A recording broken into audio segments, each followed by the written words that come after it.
Nature is a battlefield.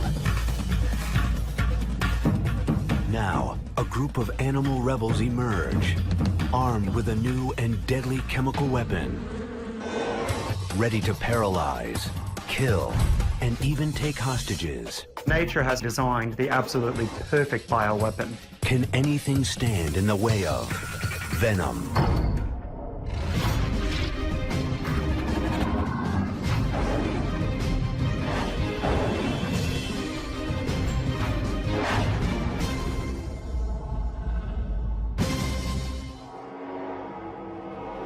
In the baking heat of the Australian outback, the most venomous snake in the world, the taipan, stalks its prey.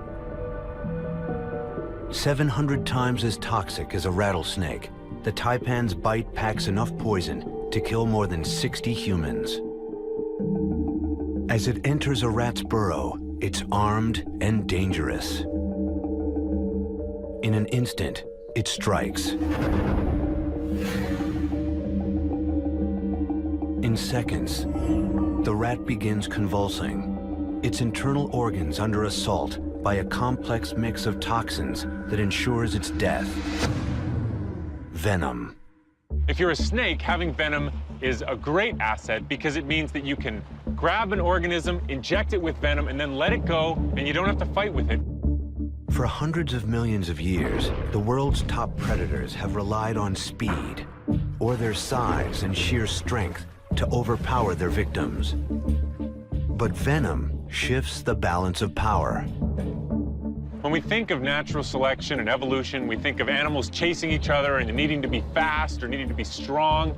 But venom changes the rules a little bit. It means that the small can defeat the big. It means that the slow can beat the fast.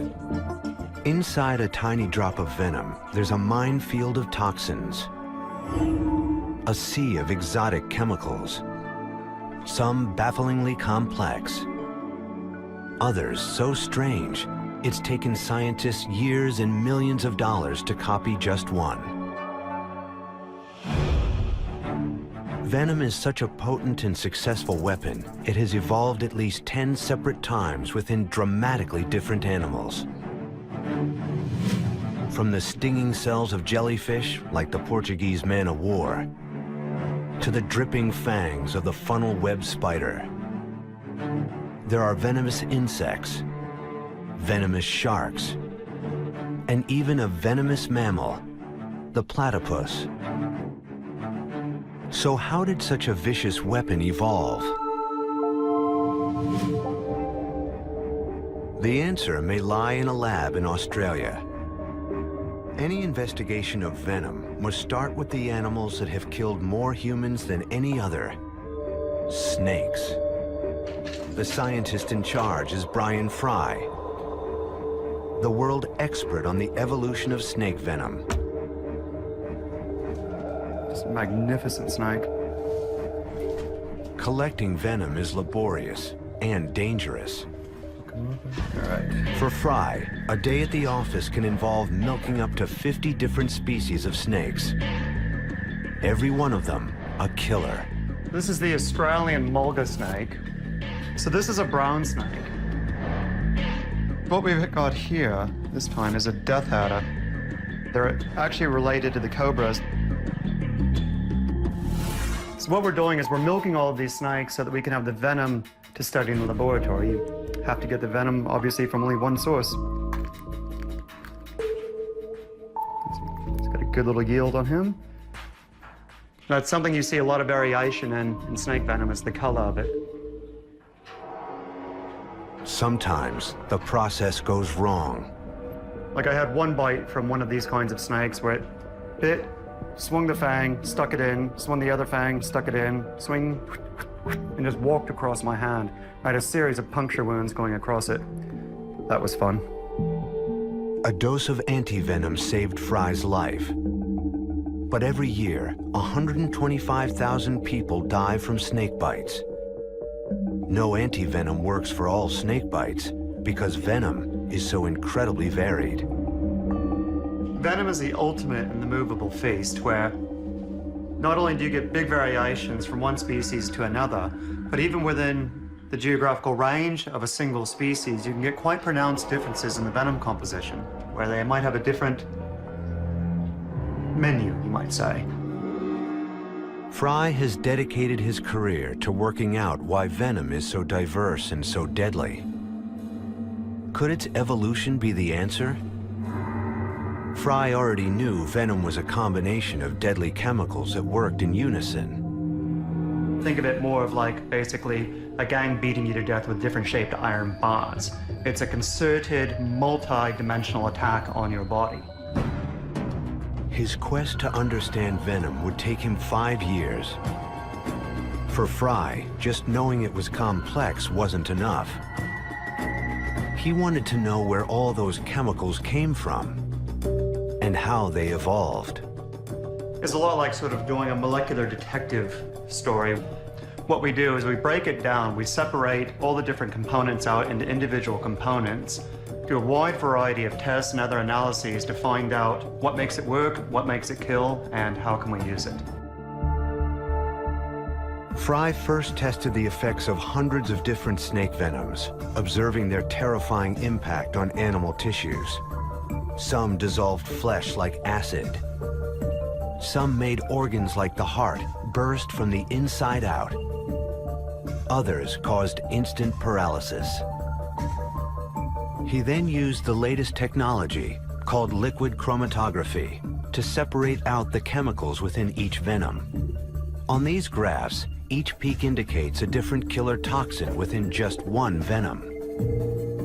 So what we've done is we've separated this complex mixture into each of their individual components, where these have been collected into their own vial. We now have a fingerprint of this venom. What these venom fingerprints revealed was startling. The chemicals in each snake venom had evolved from proteins, not just any proteins, but the universal building blocks used in almost every animal body to govern the most important physical bodily functions, from the circulation to digestion and even the chemistry of the brain. The twist was the proteins had evolved into new versions that could kill. So the snake venom proteins don't come out of thin air. What they are is they're mutated forms of natural body proteins, often ones involved in very important physiological processes.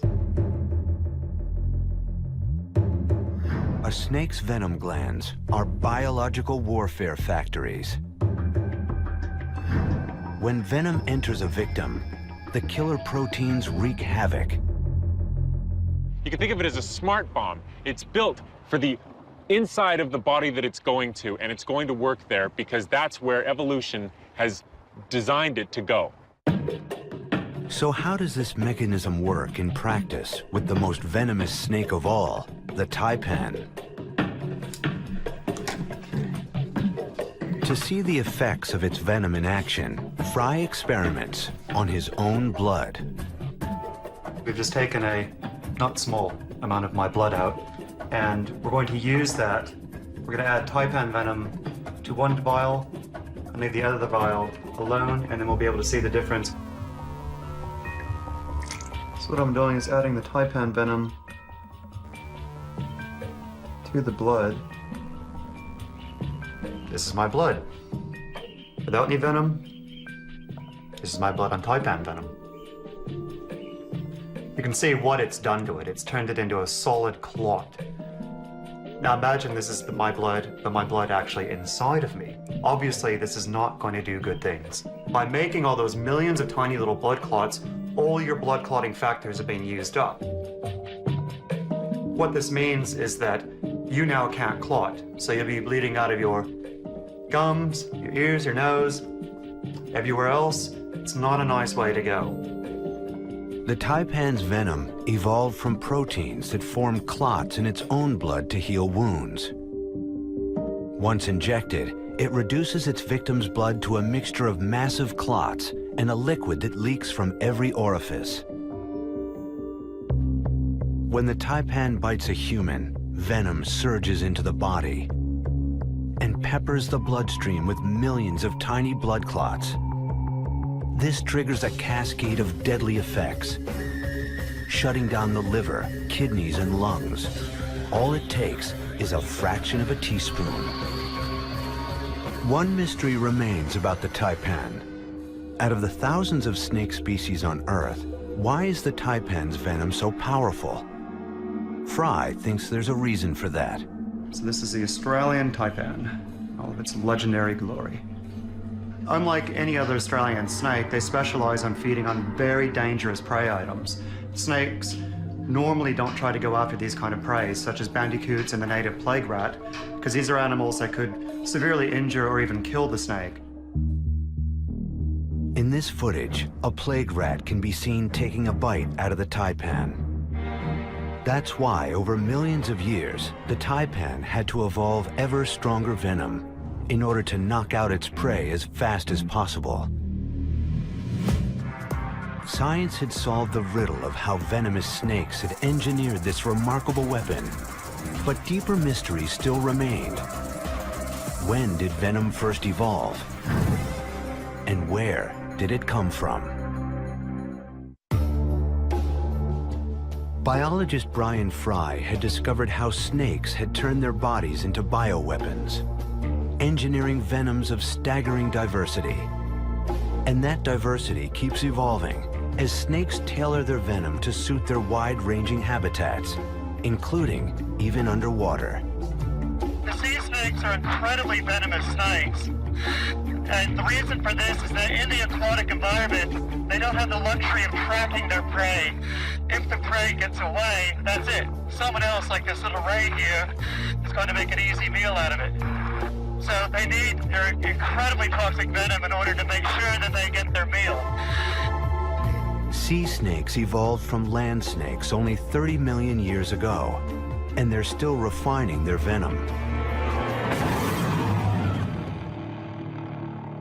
They prove that snake venom is still adapting. But when did its evolution first begin? When Fry first set out to solve this mystery, it was assumed that venom was a recent innovation. It was all to do with snakes' extraordinary fangs. Fangs are hollow hypodermic needles through which venom flows under extreme pressure.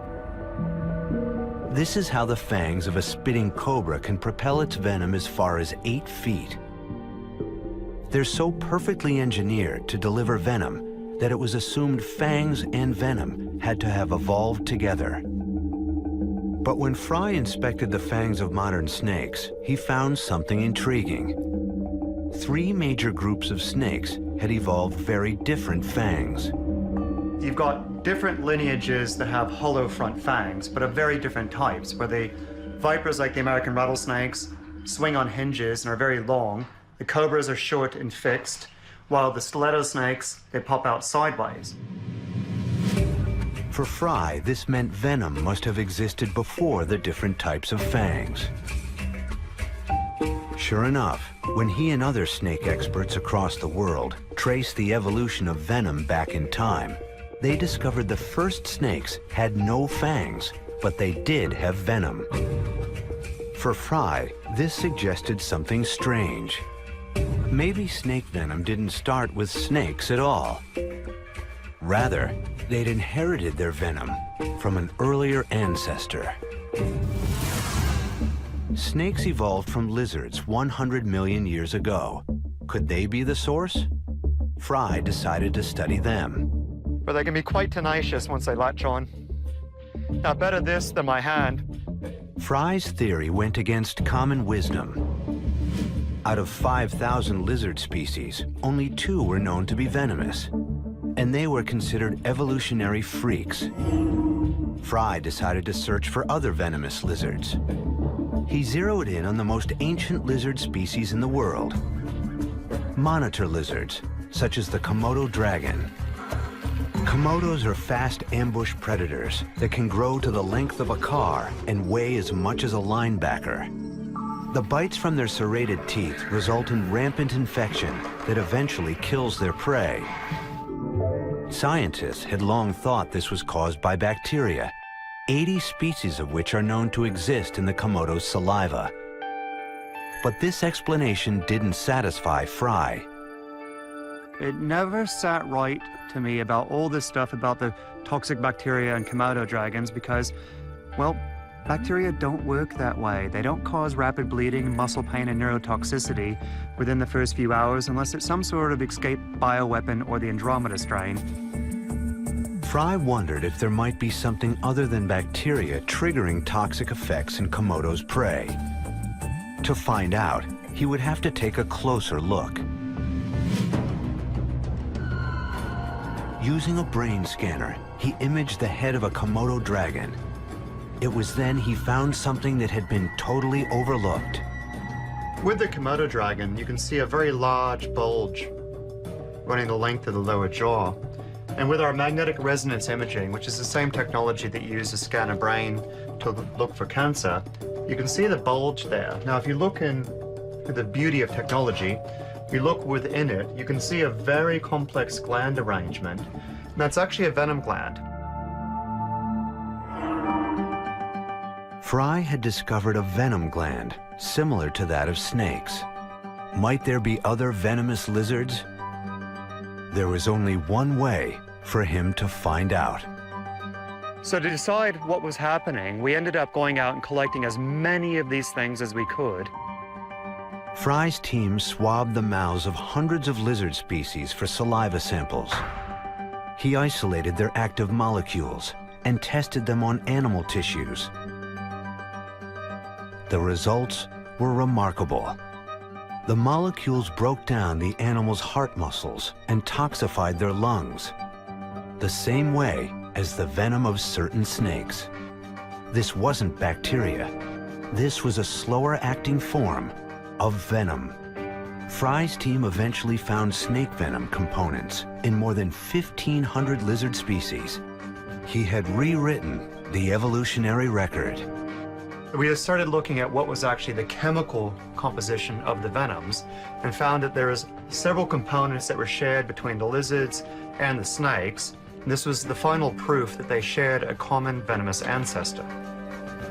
It's now thought that snake venom, the snake's deadliest weapon, started its evolutionary journey in ancient lizards, millions of years before the snake itself first appeared. But these were not the first animals to evolve venom. In evolution, useful things tend to evolve more than just once. It's true of jaws, it's true of eyes, and it's true of venom. Venom's appeared in several different groups of animals all over the world. It's appeared in fishes, in mammals, in insects, all independently. And when it shows up in a group, it stays because it gives them such an advantage over the animals with which they're competing. A riddle remains, though, about venom. If venom gives such an advantage, why does it exist in only an elite few? Why don't all animals have it? After snakes, scorpions rank as the second deadliest group of animals in the world. They kill, on average, 5,000 people per year, injecting venom into their victims from their tail-borne stingers. Venom has helped scorpions to flourish in harsh desert habitats for more than 300 million years. But for all its advantages, could there be a disadvantage to having venom? That was the question Zia Nassani decided to explore, using one of the world's most toxic scorpions as his test subject. The species that I work with is called Parabutis transvollicus. It's a butid scorpion, one of the largest scorpions out there. Nassani studied their lifestyle intensively, their nocturnal hunting patterns, preferred desert habitat, and their use of venom. He found that a scorpion's venom gives it an enormous edge. But what happens when it has used up its supply? Nassani devised an experiment to compare one scorpion armed with a full gland of venom and the other completely drained of its venom. He used a miniature oxygen tank to measure their activity rates and found a startling difference. The milked scorpion used up to 50% more energy than a scorpion with a full supply of venom. Once having deployed its venom, a scorpion's body shows the same signs of extreme fatigue as a marathon runner after a race. Just as an athlete struggles to replenish protein and electrolytes, a depleted scorpion has to devote most of its energy toward remanufacturing its most critical asset. Venom does have a trade-off, and that is it's not good for multiple uses. You have to use it and then make more. And every time you use it, you have to produce more with your body, and that has an energetic cost. For the scorpion, there's another disadvantage to venom. After it's used, the animal is effectively defenseless for days. When their venom is completely depleted, till day 4, they have to be very cautious in their foraging habits because they're susceptible to predation. Also, they have to limit themselves to capturing smaller prey items, so that leaves them at a competitive disadvantage. These drawbacks may explain why venom is not more common in the animal kingdom. But there's a bigger reason why many other animals haven't evolved venom. Venom needs complex, sophisticated biological engineering to inject it. In order to have a venom, you need to have a way of delivering it as well. And there's been a lot of different ways that this has been evolved, whether it be the fangs of the spider, the barbs of a stingray, the spines of a stonefish, the spurs of a platypus, etc., etc. Each one has their own unique way of delivering it. And these customized pieces of hardware suck down even more biological energy, making venom not just a superweapon, but one of the most biologically expensive innovations that animals have ever evolved. Every venomous animal has a dilemma. It's armed with a deadly weapon that's a huge burden to maintain. Each has evolved a perfectly precise method to make venom work for it as efficiently as possible. None more so than the animal that turns its victims into zombies.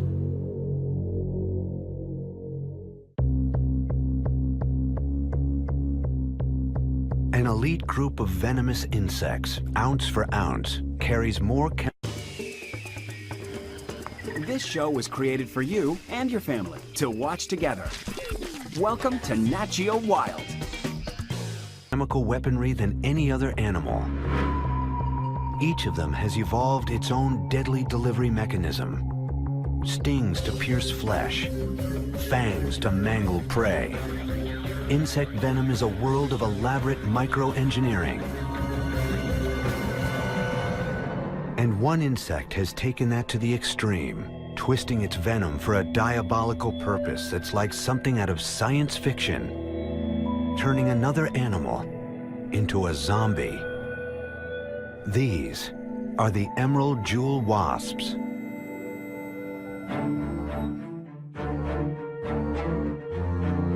In this lab at the University of California, Riverside, researchers want to know how the wasp's chemical arsenal evolved to completely control her host. So I first became fascinated with venoms because they represent a kind of chemical warfare. Jewel wasps are parasitoids. They paralyze their prey so their offspring can live off them. After decades of research, scientists are beginning to understand the secrets of parasitoid venom. Females do battle with a host who is plentiful, widely available, and 6 times her size. The American cockroach. Researcher Chris Banks has devised an ingenious method to experiment with the wasp's venomous attack. We're going to put a wasp and a cockroach into this area right here and let them interact. We've also included glass vials here, and these will serve as makeshift burrows for the wasp.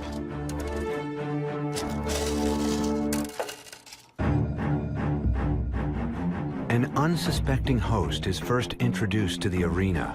The roach is unaccustomed to threats from smaller animals. The stage for the battle is set, and the wasp is released. As soon as the jewel wasp senses a host, she will surprise her prey and use that brief moment to her advantage. She attacks. The wasp's first sting is brilliantly strategic, just enough to disarm the roach. The first time it stings it into the central nervous system and causes a temporary paralysis of the front legs. Venom hits the roach's nervous system in between its front legs, briefly paralyzing them. This allows the wasp to do a second, much more precise sting into the brain. The wasp twists its body around the roach so it can sting into its brain and inject the zombifying mixture. The roach's breathing slows. It makes no move to escape. This brain sting causes a dramatic behavioral change in the cockroach, basically turning it into a zombie. Wasp venom is precisely engineered to shut down signals carried by a key brain chemical called dopamine. In humans and other animals, dopamine is a naturally occurring chemical messenger in the brain. It regulates movement and sensation. With its dopamine knocked out, the roach cannot move freely or escape.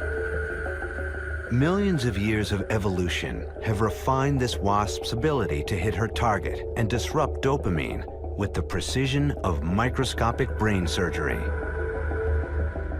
This remarkable skill isn't learned, it's inherited, hardwired into each wasp. They are natural-born neurosurgeons. To regain some of the energy the wasp has lost through her stings, she clips the ends of the roach antennae and takes a drink of roach blood. Refueled, the wasp leads her zombie cargo to a burrow.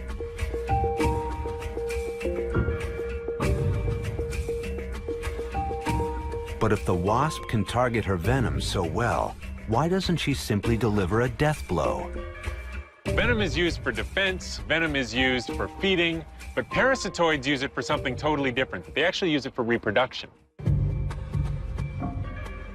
Inside the burrow, the wasp lays her egg on the roach.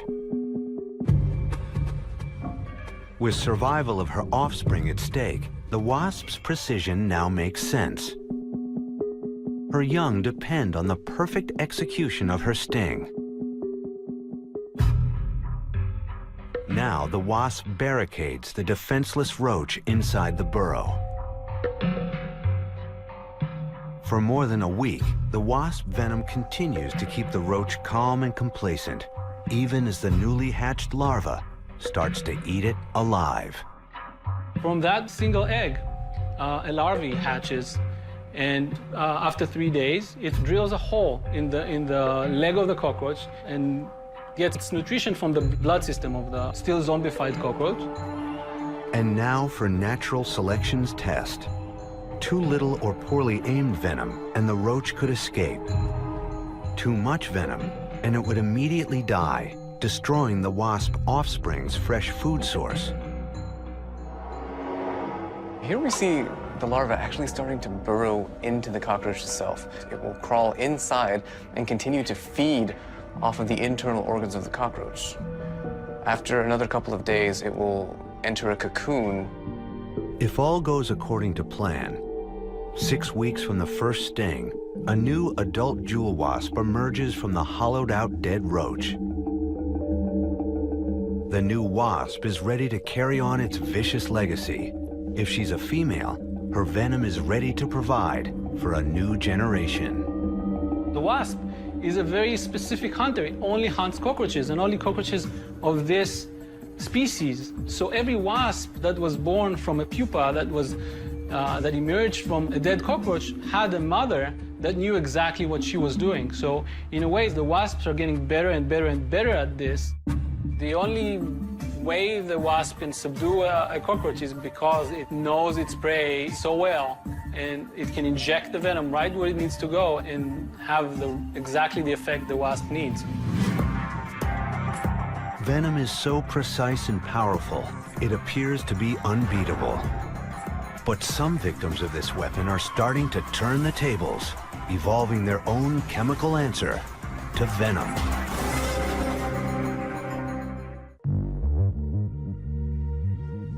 The venom of a rattlesnake is so powerful, it could kill a human.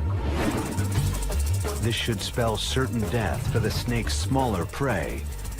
But one intrepid animal has shown it can absorb a full-on strike and survive. How is it possible that a pint-sized mammal can defeat venom? In the forests and foothills of Northern California, two scientists, Don Owings and Dick Koss, have ringside seats to this extraordinary encounter as a deadly predator is about to be confronted. In one corner, the California ground squirrel, and in the other, its nemesis, the northern Pacific rattlesnake. Here, take this noose. There we go. Now, get him. Whoa, whoa, whoa, whoa. Easy. Oh, okay. Squirrels are these snakes' #1 target, and these are their favorite kind, the pups, tucked away in their underground burrows. These snakes do eat a lot of ground squirrel babies. We were watching a poor mom with babies, and she had 2 different entrances to her burrow, and there was a rattlesnake at each one of them. And she was battling to get past them so she could get her babies out and transfer them to another burrow system. After she had transferred several pups, a 3rd rattlesnake arrived at this new burrow system where she was moving her pups to. Ground squirrels should be very afraid, but some of them have learned to fight back. You're seeing these squirrels that are really brave and go up to a rattlesnake being bitten and then it's continuing to fight. Owings and Koss wanted to maximize their chances of seeing snake-squirrel encounters up close. They found an area loaded with squirrel burrows and positioned a rattlesnake right in the heart of it. Now this guy is tethered, he can't go anywhere, but he behaves in a way that is as natural as you can hope. And the squirrels will find him very attractive, and they should be popping up out of these burrows right over here. And we should get some action pretty quickly.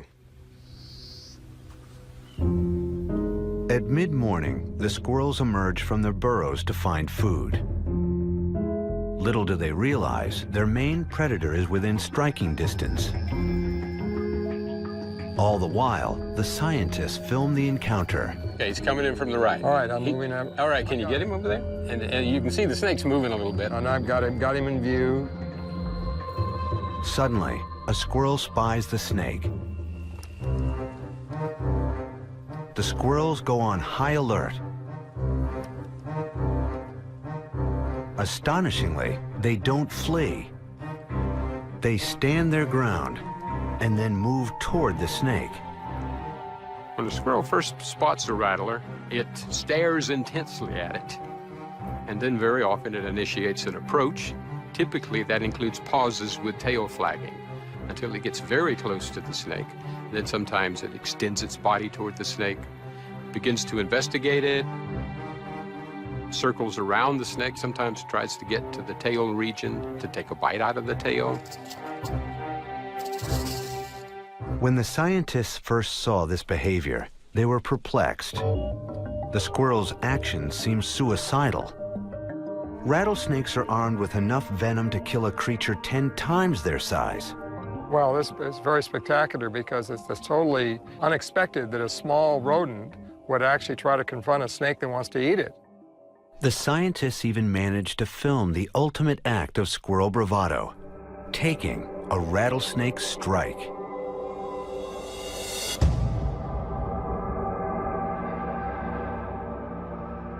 And it's not the first time they've seen this.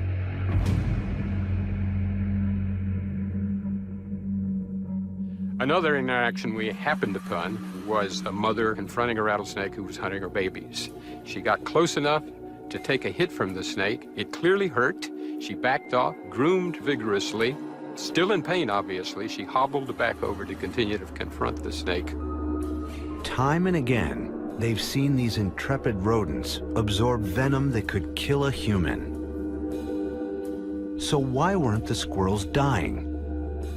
It made me unbelievably tense, waiting for the lethal bite to be delivered, but it never came. The bites came, but they weren't lethal. since it's almost as if the squirrels are running around with a shield against the venom itself. The two researchers began to wonder if they might be witnessing something remarkable. Some ground squirrels seem to have developed their own internal anti-venom. Had they evolved resistance? Their colleague, Jim Biardi, took up the case. To find out if ground squirrels had somehow evolved a defense against this venom, he first needed to test their blood. He carefully anesthetized hundreds of squirrels and harmlessly extracted some of their blood. I'm going to draw the blood sample directly from the heart, and this will ensure that I can get a large sample, but at the same time, the heart is so muscular that it will seal immediately after I withdraw the syringe. Biardi isolated the plasma, the clear portion of the squirrel's blood. He ran it through a machine to test whether any part of it could withstand a blast of rattler venom.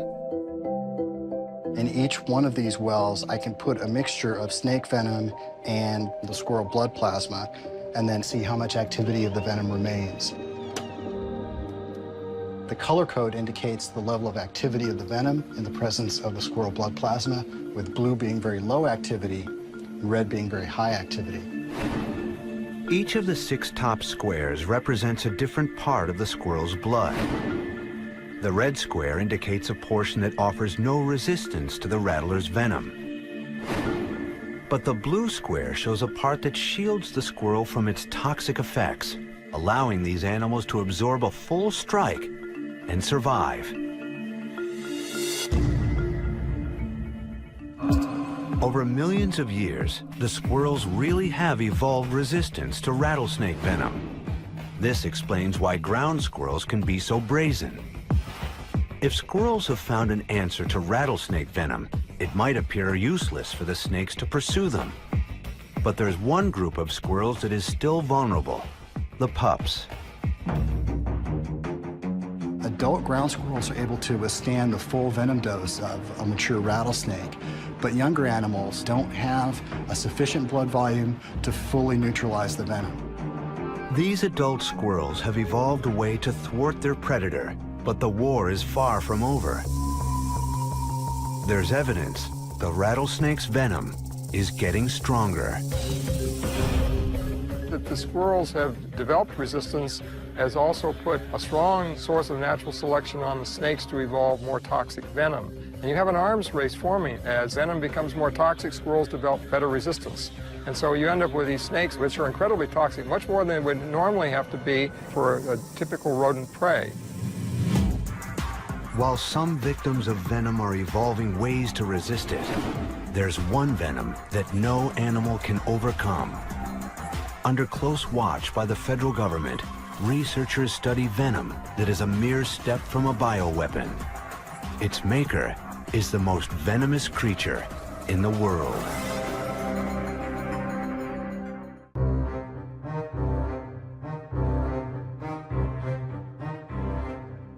Inside a highly secure laboratory in Utah lurks the most venomous creature in the world.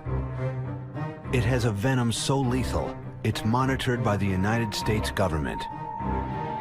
They're regarded as a potential threat from bioterrorists. Therefore, they're regulated by the Department of Homeland Security.